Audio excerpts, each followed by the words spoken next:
And we're good.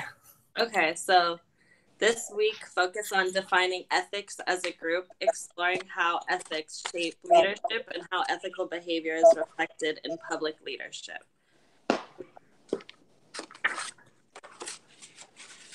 Would anybody like to start? Molly, we all know you do. I don't want to start. Who need the pack?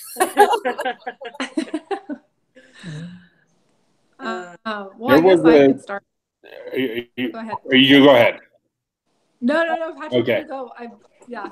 So there were, in chapter 11, there were two sections. There was challenge of power and challenge of privilege. And the power, well, I kind of had it written down. Hold on. So the powerful leaders will protect their status by attacking those who they view as threats in order to justify their position.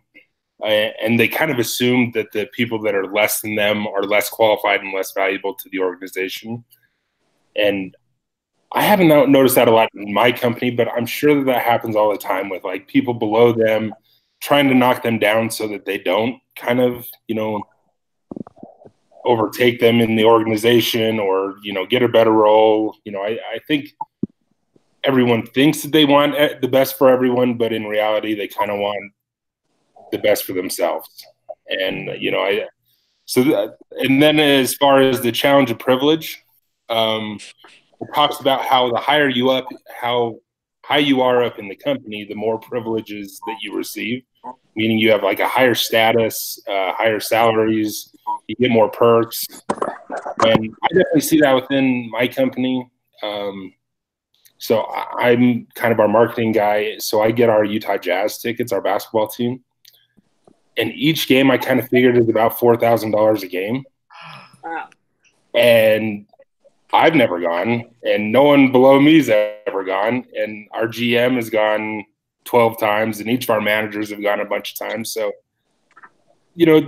that's one of those things that I think would be best if they would let the lower people go, because we do put in as much work as they do, and a good reward system for us. So, I think that in terms of ethics, I think that that's probably bad on their part to kind of use it for themselves and their families and their friends and not let it go to anyone else. So yeah, I agree. And sometimes I even feel like the ones that are, lower on the poll do so much more.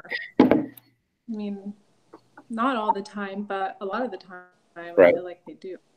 Like the responsibilities may be different, but as far as like work and time that you put in, it's the same. And then when you're lower in the poll, you don't have as many privileges. For example, let's say you're higher up. Not only are you getting cool perks and kickbacks, but let's say you're like, oh my goodness, my kid's sick. I'm going to be 5 minutes late today. And everybody's like, oh, that's fine.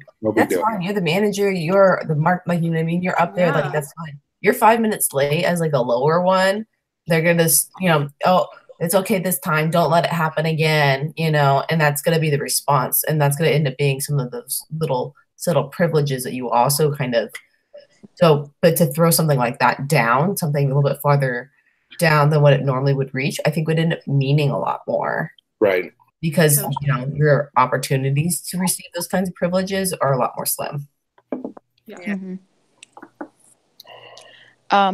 Well, I think as far as ethics go, ethics is kind of something that everyone would think is kind of cut and dry, but I don't think ethics is defined differently by everybody else. Like I define ethics differently probably than the next guy next to me, is like such as like, what you're talking about with the higher ups and everything. The higher ups probably think what they're doing is ethical because maybe they feel like they've worked for those positions, but the people under them probably don't feel like that's ethical because they think they're working harder, or longer hours or pulling more weight. Does that make sense? Yeah. Do you see what I'm saying? So, and we kind of see that a lot, like in my industry, like some people,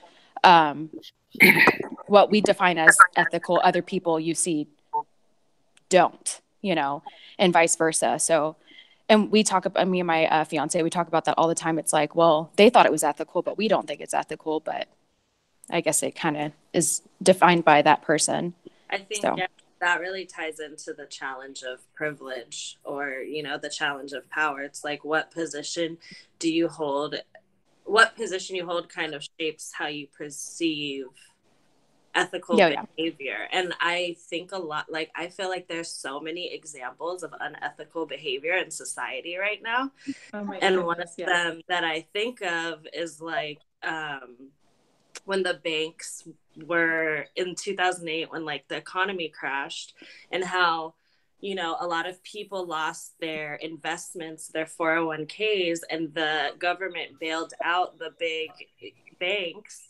And like these top executives who are messing with people's livelihood, you know, were bailed out or got like not a lot of jail time. Meanwhile, the people working in the branches at the banks and stuff, you know, were getting a lot of backlash. And like, I feel like, you know, I just feel like there's so many examples of unethical behavior in society, like especially right now, more recently, that I really thought about, especially when I was like looking. I haven't written for the assignment yet, but looking at the prompt and like thinking of examples in the media, it's like, God, which one do you choose? There's so many. I felt very similarly, especially with just getting married. I had to go through a whole bunch of different problems, I guess. And I had a very civil ceremony at City Hall, and I received my marriage license back, and they spelled everything wrong.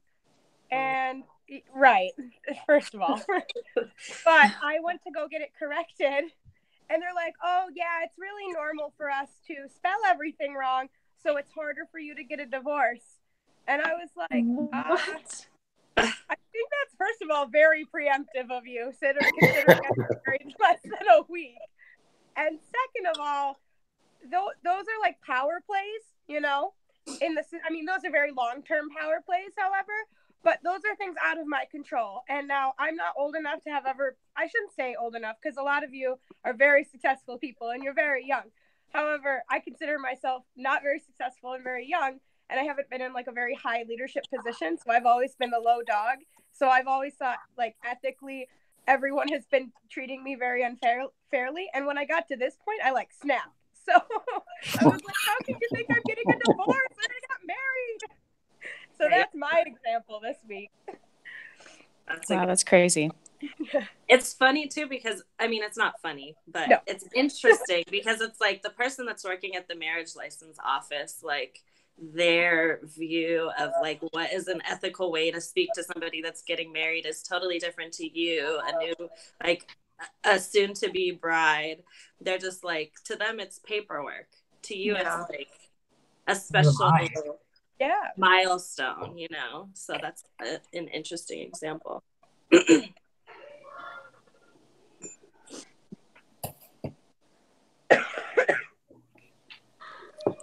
Miss Janae, do you have something? I know you always got good stuff, but you wait till the very end. And I was like, I want to hear what she has to say. Oh, goodness, no. Well, I wrote that ethical leadership from the top was really important, too, because it creates an environment in which the lower level ethical leaders can flourish. And but then I also but ethical leadership at the supervisory level has a huge impact on followers' attitudes and behavior. So I think that was super important.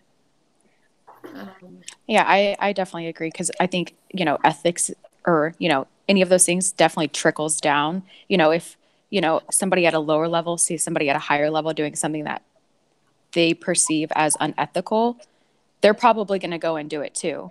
You know, exactly. like in my industry, like, you know, or in the construction industry, it's very easy for somebody to cut corners if they see somebody else cutting a corner, you know, and then eventually, you know, that can lead to somebody being unsafe, something not being done right. And, you know, we see all the time stuff just not done right because somebody thought it was okay to do it, probably because they saw somebody else doing it, you know. So that's, to me, is a perfect example of what you just brought up, is like the leadership doing it and trickling down. So definitely. Yeah, because I mean, we so look up to our leaders, so it's important for them to model positive behavior, for us. oh yeah. Is anybody timing this? I am. We're ready. Oh. No, we'll just be here all day. No. One week we ended, we like kept going. It was so funny. This week when I was looking at the challenges of power and challenges of privilege, it kind of keyed in. So I have I have an interview coming up on Friday, and one of the questions that they might be asking me talks about like, when has somebody below you told you what you're doing was wrong, which would be called coaching in, at Starbucks and everything. It's called coaching. And it didn't trigger to me why this one was so important, because I was like, yeah, coaching is a part of our environment. This is just what we do, because you have to receive coaching, you have to give coaching. It's just part of a constant everyday, it's very just built in and ingrained. So I was saying, why would they even interview about this? Because this is so rudimentary. Like, this is basic Starbucks 101. And then when I read this chapter, I was like, oh, okay, if you're about to become a manager and receive more power and receive more privilege, how well are you receiving checks and balances, not only in your power, but if somebody said, hey, what you're doing is not right, are they comfortable coming and talking to you? And it was like one of those really funny moments where, I was, without reading this chapter, I would have gone in to answer that question totally different.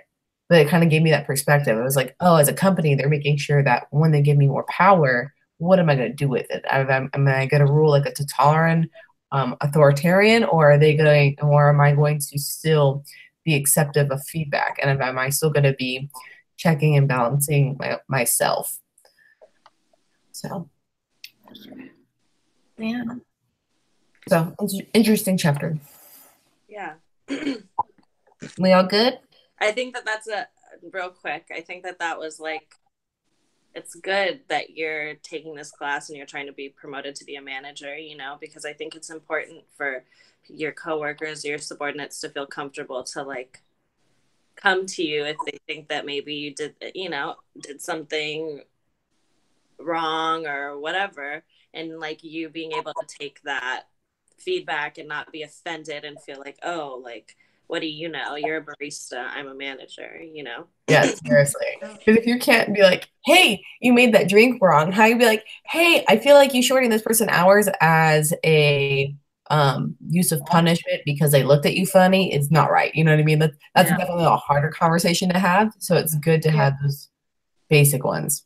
Yeah. Mm-hmm. So, okay, I feel like with time and everything, that will be it. Okay.